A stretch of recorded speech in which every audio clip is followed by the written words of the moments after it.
1979, President Gerald Ford stumbled to the podium and with a crayon signed into law the FDA Device Act, making devices. Before that, it was food, drug, and cosmetics. Now it becomes food, drug, cosmetics, and medical devices. This is now contagious, and the rest of the world has accepted this basic idea. They made the Device Act.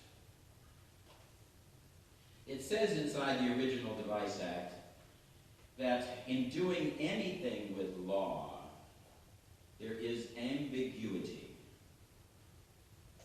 Sometimes this isn't interpreted the right way, as this is something, etc. So there's ambiguity. But they tried to make something that would be able to control devices. The FDA in America does not control medicine. This is the big myth. It does not control medicine. There is no federal organization that controls medicine. Medicine and all of its aspects of massage, chiropractic, acupuncture, etc., etc.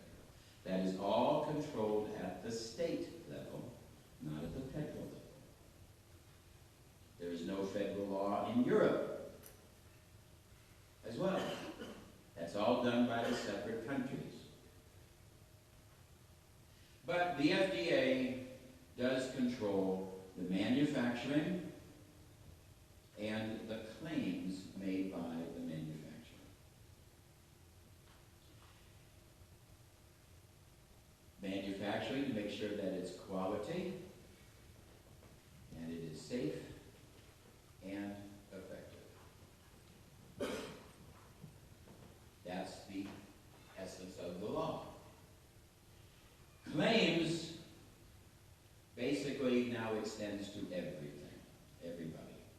Case in point, the man, Deepak Chari, a medical doctor?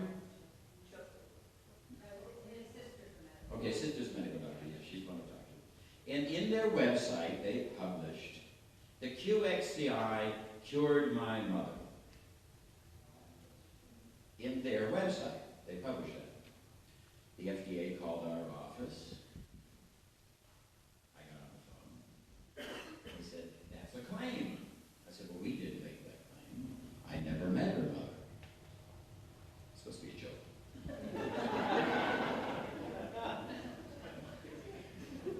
Every time I make a joke, I'll give you the quote. So, but they said, no, you're responsible for all claims. And I said, well, what if he won't change the website? They said, well, you have to make him. I said, well, what if he won't change? What if he's a renegade, doesn't like me? He said, you have to make every effort. Now, claims, that claim was made for a device. Medicine knows this. So angioplasty is, and there's the balloon angioplasty, and there's laser angioplasty. That's when plasty means changing inside the arteries, etc. So the balloon angioplasty, which is the most popular, if you said angioplasty cured my mother, that's fine. That's a technique. If you said Bob's balloon device did it, then that's a claim for the manufacturer. You understand? So what we need to do is we need to work with our patients and work with all the people so that everybody understands claims are allowed to be made for a technology,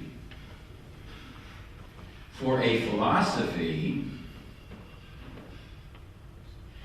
Claims cannot be made for a device. The claim that can be made for our device is that it is safe, it is biofeedback, and it is effective. The definition of biofeedback is measuring a physiological response and seeing if it changes. A simple biofeedback device Might be your scale, your bathroom scale. You measure yourself, see how much you weigh. And then tomorrow you measure it again, and you get feedback. Because the human body does not have a mechanism that tells us how much we weigh. That's what my wife's for. So she tells me. That's another joke, but I gotta laugh. So that's a feedback, and that's what our machine does. And our machine is used in stress. Stress detection, stress therapy, thereby making it usable for everybody.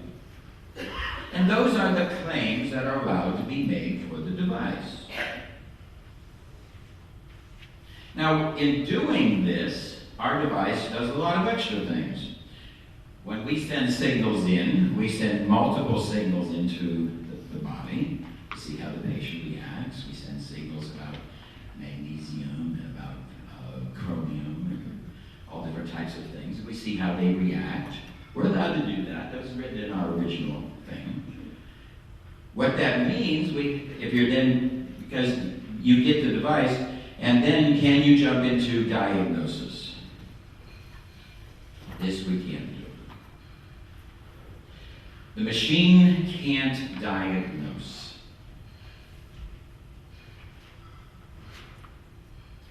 The machine can assist a licensed practitioner in diagnosing. A machine that can diagnose, an example of that type of machine, is a machine such as the iron lung. The iron lung must diagnose how much oxygen's in your blood so that it can change its function. If the iron lung just kept working and all of a sudden you got too much oxygen, the thing just kept going and going and going, it would kill you. Too much oxygen, you die. So the iron lung is a class 3 device. Ours is a class 2 device. The machine cannot diagnose on its own.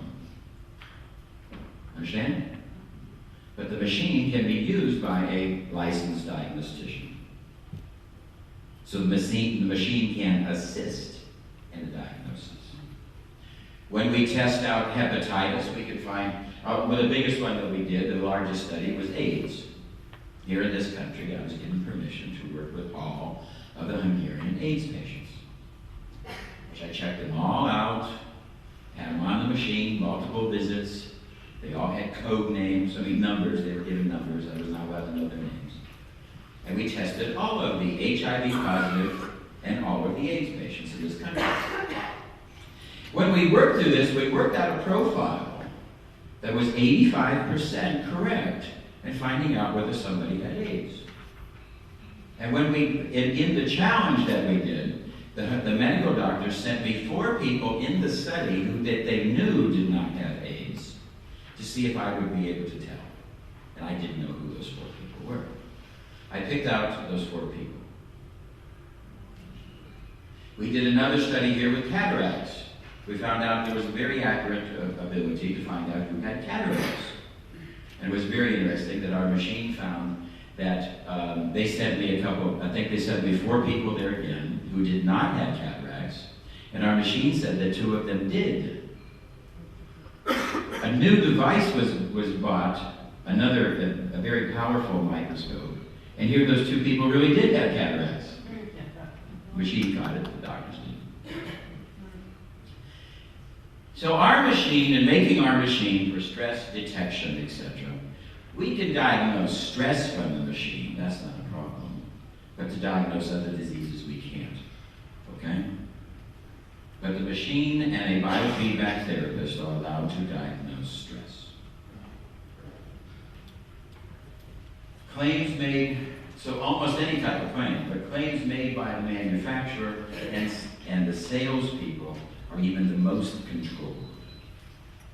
So the salespeople really should not be making claims of the device other than biofeedback. Understand this? Now, salespeople, manufacturing people, etc., should not be making claims other than registered claims.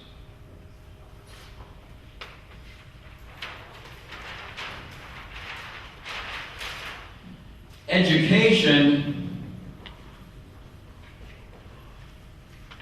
must be separate from sales. This comes to us from America, where in America for the last 50, 60 years, the drug companies have had detail men working in the hospitals. These detail men are usually bachelors of science or bachelors of business, not even probably master's people, but their entire education is all business and sales. And then they are hired to go into the hospitals and dispense information about the new drugs that are on the market. Every year, 50 to 75 drugs are taken off the market because they're hurting people or killing people. So after about 10 years, a medical doctor who's graduated, after 10 years, there's a whole new set of drugs that are out there. In America, they say that you have to have continuing education. You have to learn about these things. But most of that continuing education is done in the Bahamas, in between my times.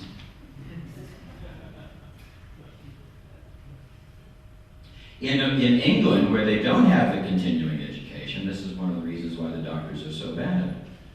I personally know that there are doctors in England who all of the prescriptions they write are for drugs that do not exist. And the pharmacist, the local pharmacist, just winks and substitutes.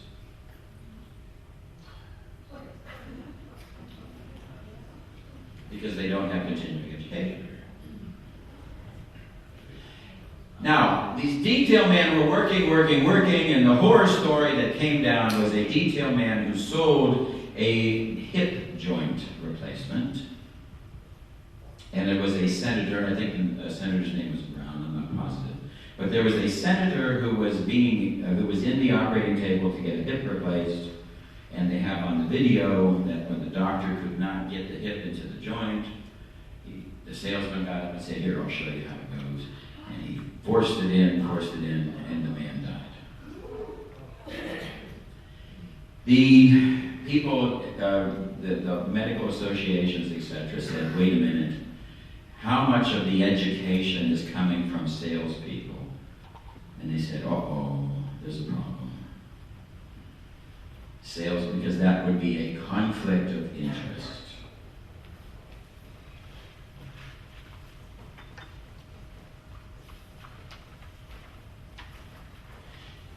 If you're a salesperson and you're selling mouthwash, you might tell the doctor that they have to take a bath in this. Conflict of interest. Legislations came out so that a medical doctor cannot refer his client to a pharmacy, even if he owns 5% of that pharmacy. He must not refer to that person. In 1996, after I had finished my AIDS studies here in this country, part of the agreement is I took my Hungarian doctors and we went to Singapore to the World Congress of Sexually Transmitted Disease and AIDS. We went to Singapore to deliver our presentation. Very interesting. A lot of money, a lot of fun. And I was one of the Hungarian, because it was the Hungarian team. We did the research. I was one of the Hungarian doctors. Anyway, on day one, there was over 5,000 participants from all over the world. On day two, I had to deliver my paper on day two, but there was only 1,500 in the room. And I noticed that in the room were all the Americans, all the English, the Canadians, and the Australians. The largest group was Malaysia, because it was close. Africa, they were all gone. Very large group on Africa about AIDS. And all of the third world countries, including Hungary, it was 1996, and Hungary was not part of the EC. Even the Hungarian doctors weren't there. I said, where is everybody? Well, the next morning, because I was listed as one of the Hungarians, I was invited to where they were. Welcome, the drug company, had set up in the hotel across the street a very, very large hall where these people were coming and paid to come.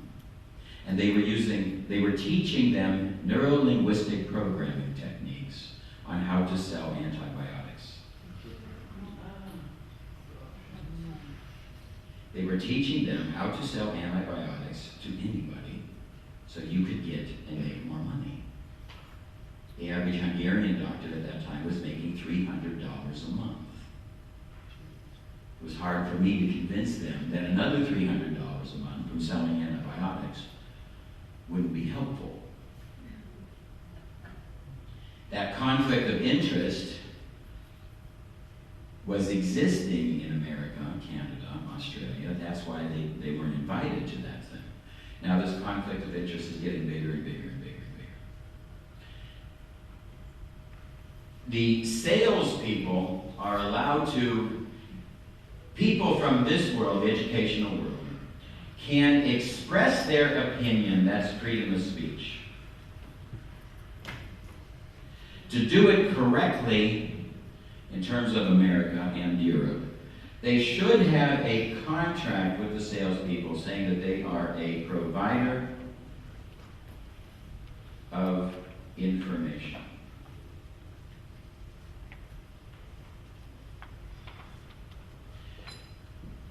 Here's the rub. The FDA said a provider of information should make no more than $500 a day, plus his expenses.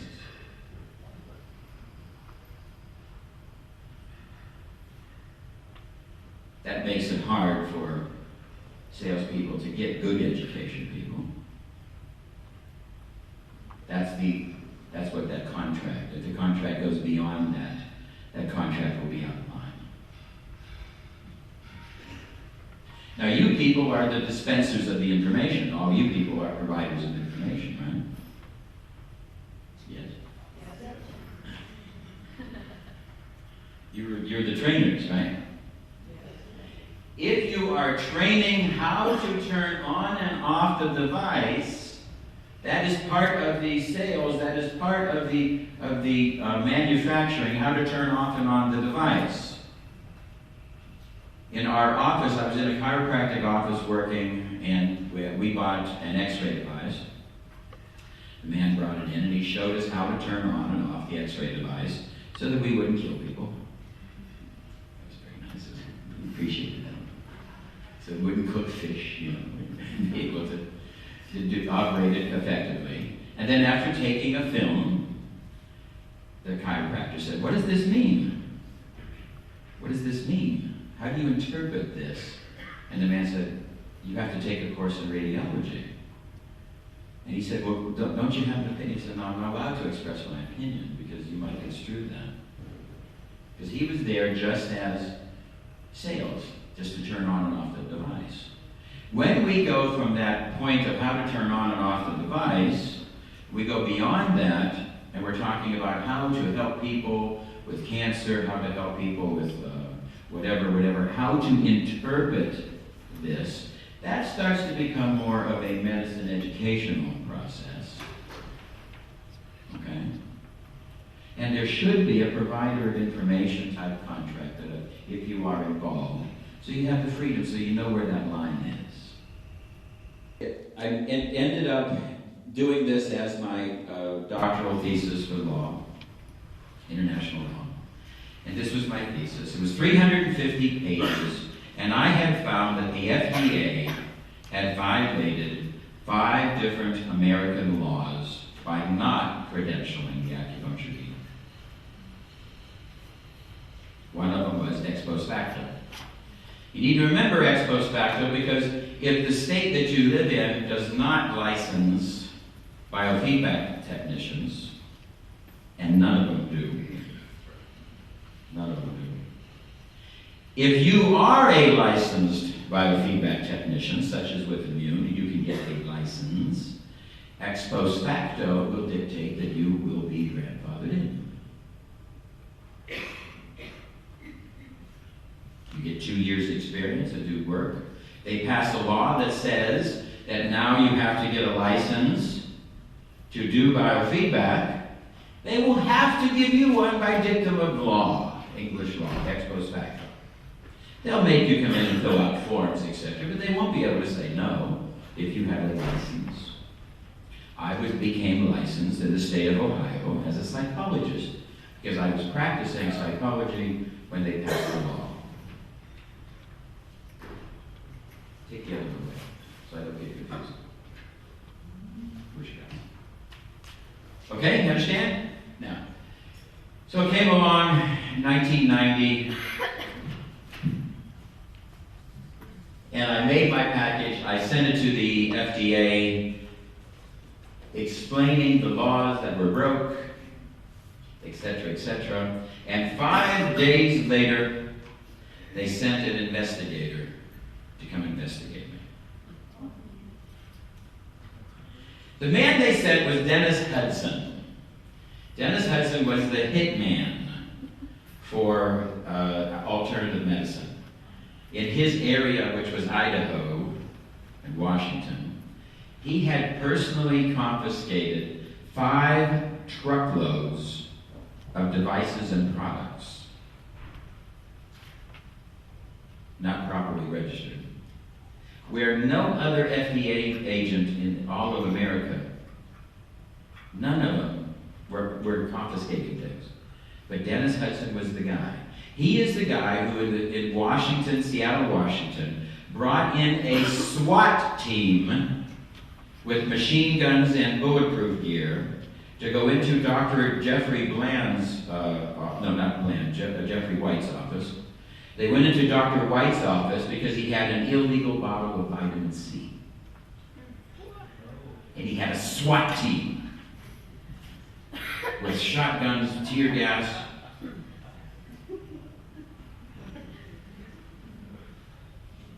That is true. I can't make this stuff up. He came in. Now, he was taken out of his jurisdiction to come after me. What I found was my treatise, which was the treatise of description that we were before 1976. This was called a 510K application. That was the name of it. I made a 510K application. Okay? 5 days later, he came in. And what I found was, if he started an investigation against me, my 510K was frozen. It would go to the back of the line. It would never be seen, as long as there was an investigation or if there was a felony against me. He was in my office for 3 months, going through every piece of paper. I'd bring in more paper. He went through every piece of paper. Have fun. Finally, he had found something. I had given a form to my secretary. There was a government form from the FDA, and I gave this form to her, and I said, I want you to make the questions look like this, but use this letterhead. She didn't hear the second half of the sentence. This is my secretary, Wendy, who on one occasion, I used to be one of the members of the Inner Circle, a supporter of the Republican Party. I didn't care about the Republican Party.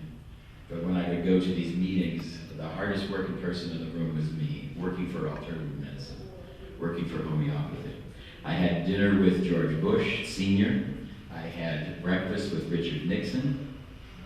I had a dinner with Quayle. Quayle was the vice president. So I was in these circles, you see. And I think George Bush Sr. was an excellent guy. I think George Bush Jr. is going to go down in history not as really the stupidest president we've ever had. You said something about Not as the stupidest leader, as the stupidest freaking person.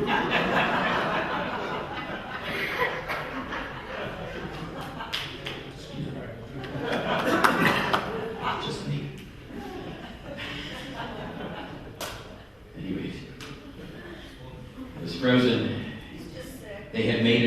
investigation, and this thing with Wendy, because Wendy, you know, I was going to the inner circle of Washington. I was going to have dinner with George Bush again, and they canceled it.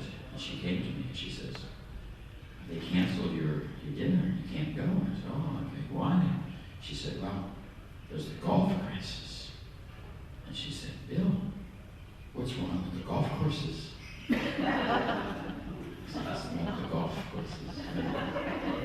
It's the Gulf of Iran." Huh? We had 5 people working in the office. There was Bill Nelson, there was Bill Simon, there was Tony, there was Dave, and there was Bob. And I had this piece of paper with Dave, and I said, "Here, give this to Bill, Wendy." She said, "Which Bill should I give it to?" "I think the other Bill." Pardon me? No, give it back to me. So she was a ditch, but now he didn't care. He found something to make a charge against me because she had printed a piece of paper with this letterhead saying. So he found something to make a charge against me, and that then allowed them to continue freezing this, hoping to get a felony. In 1995, I was arrested at the JFK airport, coming home for Christmas to visit my kids. Luckily, this guy came into the office when he did, 1990, and all of my staff quit in America because they didn't want to work with an FDA agent sitting there looking through their lunch, and that's what he did. He looked at their lunch every day, see what they were bringing in or out papers. So nobody wanted to work in that environment. They quit. My next trip, I came over here to Kiev. I found out I could hire Kiev doctors to study cancer. Over here, I found out I could work here at doing AIDS. And in America, they said that the problems with the machine. Over here, they said, "Oh, no problem. We can make the machine."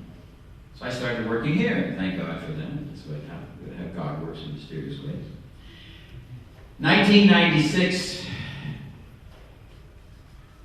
On Leap Day in February, I was taken to court. Judge Maich, the Oklahoma City bombing judge, was my judge. Judge Maich. He had just been picked to do the Oklahoma City bombing. So he must have had a change of heart, I guess. I don't know. At any rate, they want so much money. My lawyer came to me, and I gave him $10,000. I borrowed it from friends. It was all I had. I gave $10,000 to hire him as a retainer. Once he takes the case, he's supposed to take the case. He's not supposed to threaten me. But he came in and he says, "If you could give me another 50, he says, "I think you got a 90% chance of winning. If you don't have another 50, then you probably got like a 50-50 chance." The FDA made a deal. They said I would do no time, I would get probation, and I could be back in Budapest teaching at the university. And I was teaching at the university in London, England, and Budapest. That was my life, was over here. So they said that they would drop that, and I'd be on probation, and they would allow me to do my probation here. So I made a deal. Okay. We came into court on that day, that Leap Day. Came into court, and there was a young woman in front of me. And Judge Maich said to her, "Did you make a deal? Was there a plea bargain?" And she nervously looked and said, "No." I turned to my lawyer and I said, "How do I answer that question?" And she says, "You must lie to the judge. You must tell him that there's not a plea bargain." What? She says, "Well, you have to lie to the judge twice. See, I pled guilty to get, be part of this deal. You have to tell him you did it when it didn't. You have to lie about that. And if he doesn't believe you, he'll punish you. And you have to tell them that there wasn't a deal when there was a deal." And I said, "Well, I thought the whole idea of this was that he's the guy you don't lie to. Isn't that right? I thought that was what the system was about, that he's the guy you don't lie to. Isn't that kind of the way we think it?" And they said, "No, that's not the rule." They said, and I found out in America we don't have a justice system. We have a let's make a deal. It's a game show. behind door two. They'll do something to you behind door two. I said, what am I going to do? I turned to my lawyer and said, I don't want to lie to the judge. So I didn't have to, because the Judge Mage came out. It was my case next. He came out. And he says, I look at this case. I went through this all last night. He said, I see you got a guilty plea, but I don't see that this man did anything wrong. Nobody in my courtroom is going to plead guilty to something he didn't do. Whoa. Thank you, God. I think it was the Oklahoma City thing, it made him think about this, and the world was attending to him. So he said, Dr. Nelson, you want to change your plea? Yes, I do. Not guilty, not guilty. Did I say it loud enough? Not guilty. So it was never official. So I'm not a felon. The other side came out, made their case, and and he chastised them for this and that. And he chastised my lawyer. He said, what are you doing letting this guy plead guilty? Yeah, excellent case. He said, anybody could have won this case.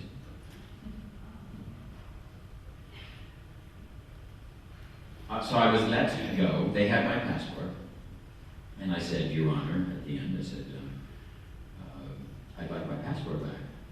The guy, they dropped the case, and the other attorney, he came over to me, the judge was behind his back, and he said, we'll just get another judge. We'll just get another judge. Okay. So I stood up and I said, Your Honor, could I have my passport back? He said, Bill Nelson, you're as free as any man in this room. You will have your passport back within the next hour. The FDA stood up and went, whoa, no, this is the Antichrist. You can't, oh my God. They actually used that word, Antichrist. Seriously. They're referring to me as the devil of medicine. Really, it's kind of cool.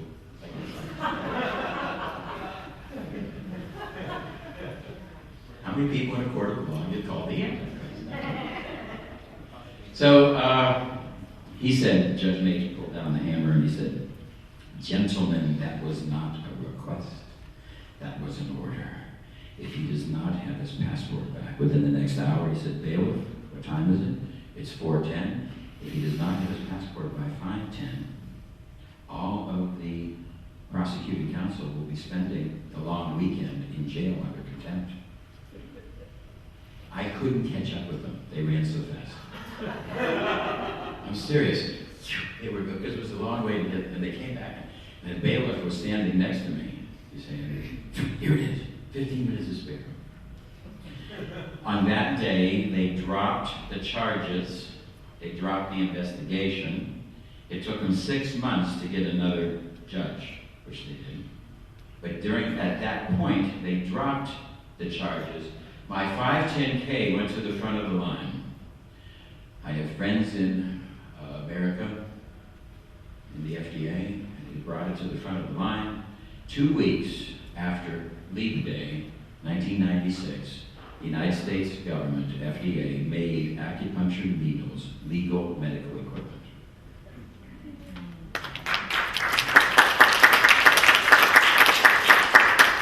They got a new judge. Before I left, I met with the FDA. I sat down with the prosecuting attorneys, and I had lunch, and I talked with them. And I said that, they said, this isn't over, we're going to get a new judge. I said, okay, when you do, let me know.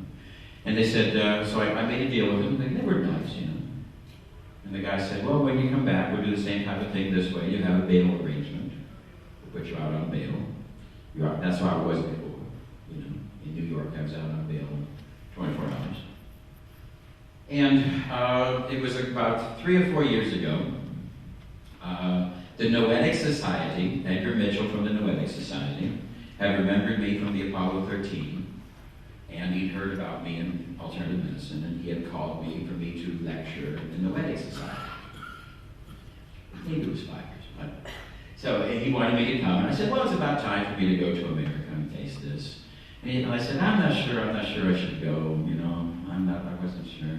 And he said, well, why don't you come incognito? I said, oh, really? He says, I don't care if you wear a dress. I'm on the plane. I got this just the right number. So anyway, the lawyer from the other side, who was there at the case, went kind of crazy, and he called up my lawyer and said, remember that deal we made about putting him out on bail? We changed our minds. We're not going to do that deal. He did not have to call. My lawyer says he had no obligation to call. So I still have some friends in the FDA, and I called them up. They said, well, we'll get back. And after 2 weeks, they came back, and they said, here's the deal. There will be 50 agents waiting for you. 50. You will be first taken to 2 weeks detention in Los Angeles, 2 weeks detention in El Paso, Texas, 2 weeks detention in Okefenokee Swamp, Florida, 2 weeks detention in Tennessee in a prison, 2 weeks detention in New Hampshire. This is what I was told. After that, they don't know what they're going to do with you. You could be put on the slow boat. The slow boat. How they get you to Washington, D.C., which is where the indictment is. Because in Denver, nobody will take this now. Judge Mage made a ruling, nobody will take this. But in Washington, where they went to get a new judge, none of this case happens in Washington, but they set it up in Washington because those judges, the government can just buy, or I don't know how, but they make it easy to see. So how they get me there doesn't matter. And it could take years or a lifetime. I said, in the land of the free? Yeah. Yeah, right. So I said, no, I can't wear the dress. I'm trying to make a deal with them now, and basically trying to get back to America. My father and my mother are both sick and can't visit me. I'd like to see them before they die. But efforts that we make seem to be stymied. Thought I'd tell you that little story, so you hear from other people. That's the scoop of it. Okay, you're practitioners now. How do you protect the practitioner?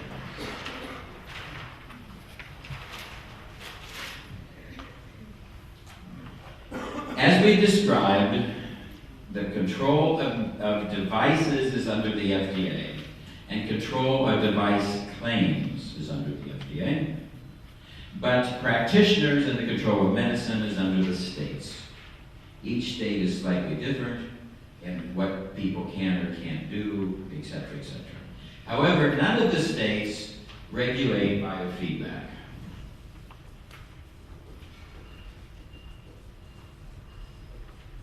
Which is seen as a medical art that is not registered. Acupuncture is only registered, in 30 states now? Acupuncture is still not registered in all 50. When I left, it was only 24. I think they've registered now some more. Naturopathy is only registered in 9 states, as I understand. You see? So there are different arts. Respiratory therapy is registered in many states, but not all. Massage therapy is registered in certain states and not all. Mechanotherapy is registered only in Ohio. There's doctors in mechanotherapy, etc. Okay? So that's all. But biofeedback is unregulated.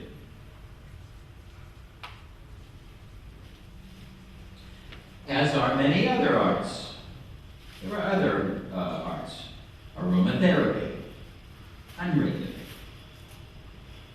There's no real regulations. There's no state criteria who is or who is not. A court criteria, if you were to go to court, if in the case of like me with the homeopathy drop, gave the drop to the homeopathy. The woman had a car accident and gave her homeopathic the same day. Okay, fine. You never know why you're in court. What does the judge think if he hears an unregulated area? He knows that they exist. If you tell him if he says, why are you a biofeedback therapist? And you say, well, I read a paperback and thought I could do it too. He's not going to buy that.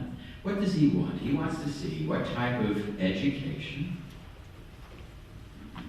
you have, what type of training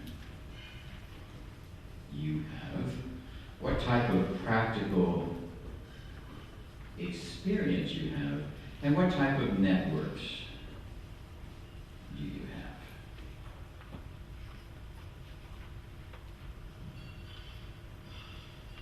have? Education. And that's all the type of education that you have. But how much education do you have in biofeedback?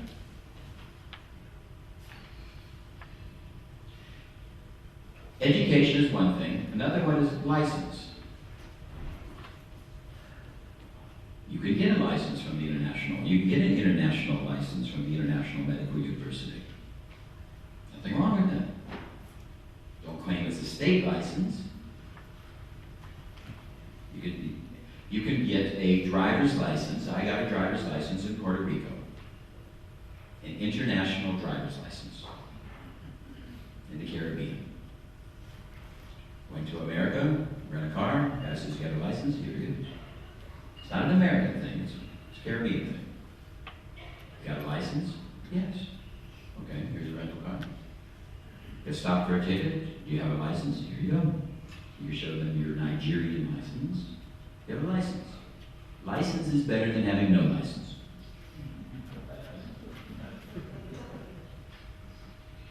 Why not? It's an international license. That when I was taken to court by the state of Colorado for practicing medicine without a license, the question the judge asked me, first question is, do you have a license? I said, yes. I have a license. The case was, I had gone to the Century Clinic in this crazy world life, you know. Oh my God. Anyway, I went to Reno, Nevada, where there was the Century Clinic, and the Century Clinic was run by a group of doctors. I won't mention their names. Anyway, it was a Chinese doctor, and they were selling the Intero system, which is a point probe system. This is way back, even before I had ever developed the EPFX. EPFX didn't exist. They had a point probe system they were using called the Intero. Anybody know about the Intero? So they had a point probe system, the Intero. I was working with some of the Intero people, and I was doing instruction. I was teaching about the point probe, and I was developing the ideas to make the EPFX, to make a better system. So they brought me in, they wanted me to teach people how to run, how to do clinics and how to run this. And I said, I'm one of the best teachers and I could do that. And they said, fine. However, they do not want me, they only wanted me to teach 1/10 what they need to know. You teach all the people only 1/10 what they need to know. So when they have trouble with their patients, they'll send the patients to the Century Clinic. And I said, well, your Century Clinic is just chelation. That's all you're doing is chelating. Chelating's not for everybody. It is in our book. You know. You got a hangnail, you get chelation.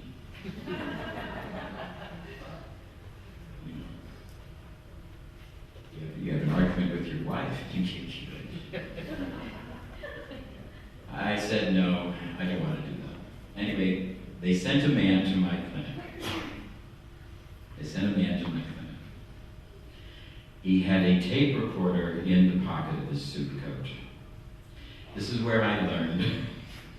Had I had a sign that said, no taping without permission, I could have stopped that tape recording, that covert tape recording, right? I also had two waivers. One was the waiver, which I'm sure you've seen, it's in the system. One is the waiver, which he signed, and when my back was turned, he pocketed.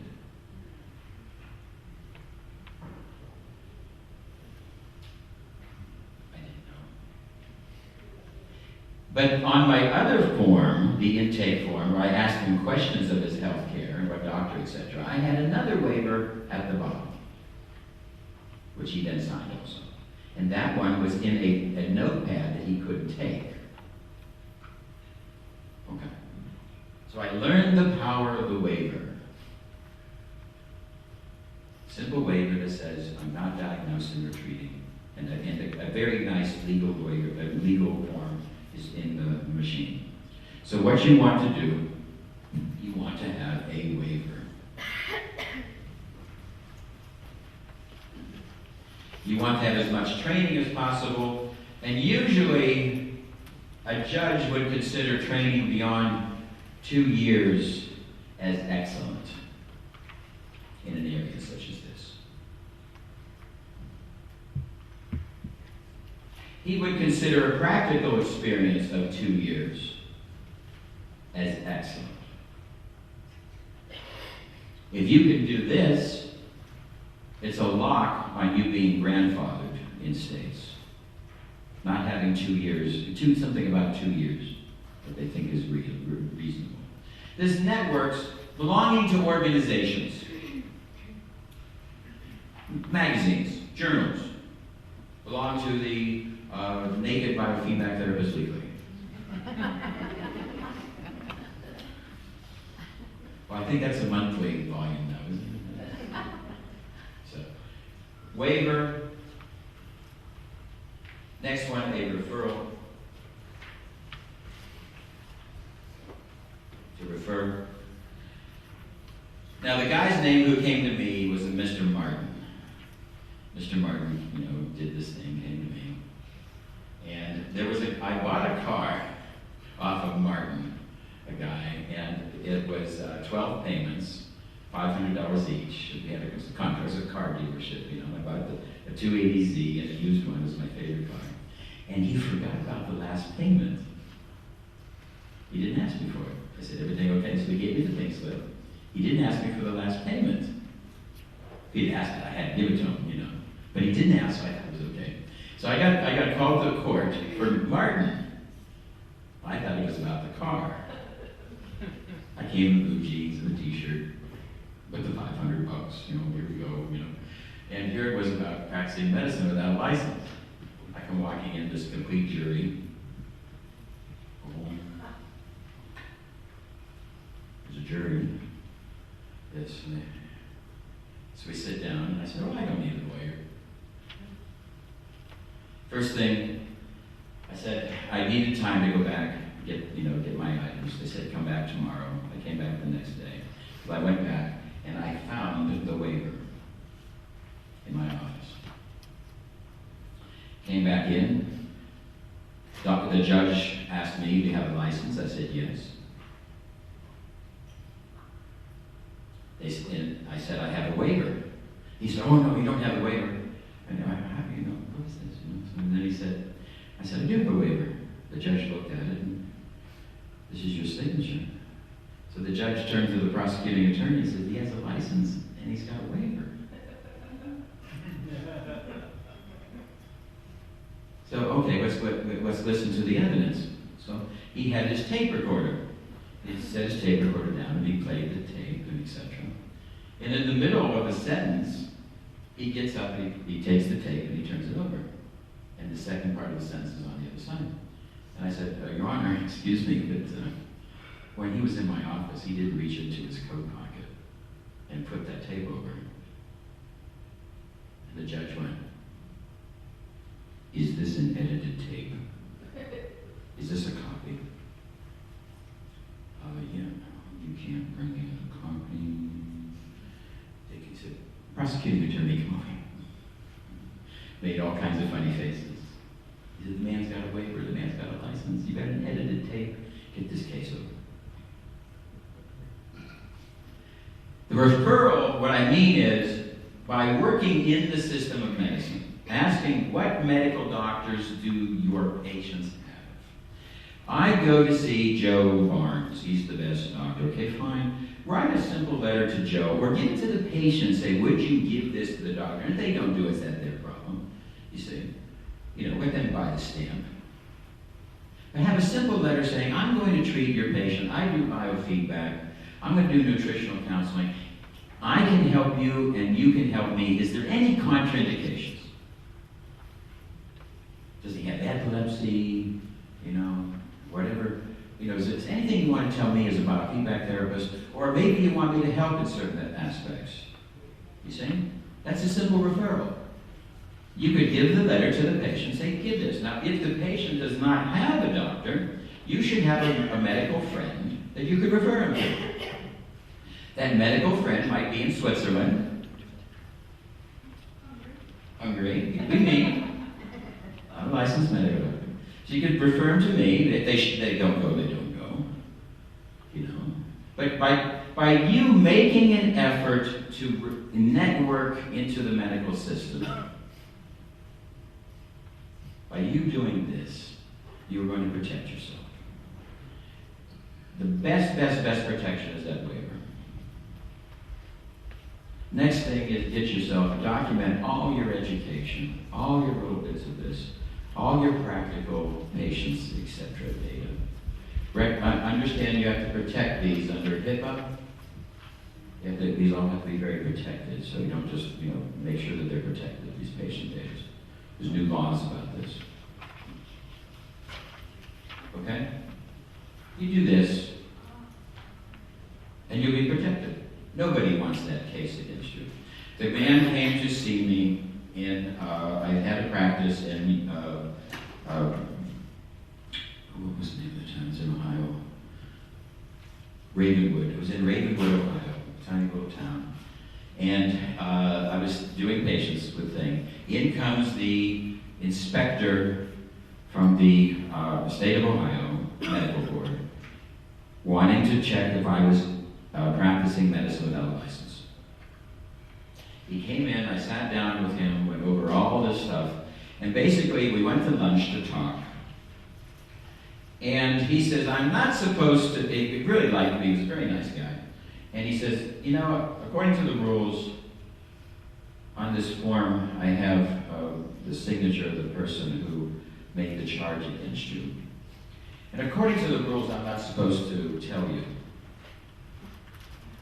who it is. And I looked and saw the chiropractor was next door. It's about 5 miles away. Who was angry about that, because most of the time medical doctors don't care what you're doing. It's usually people inside alternative medicine who want to get you. So we went back to my office. He had gone through everything, all the different waivers, everything that we do. And he said, will you be here at 6 o'clock? And I said, well, if you want me to, I will. He said, please. Okay.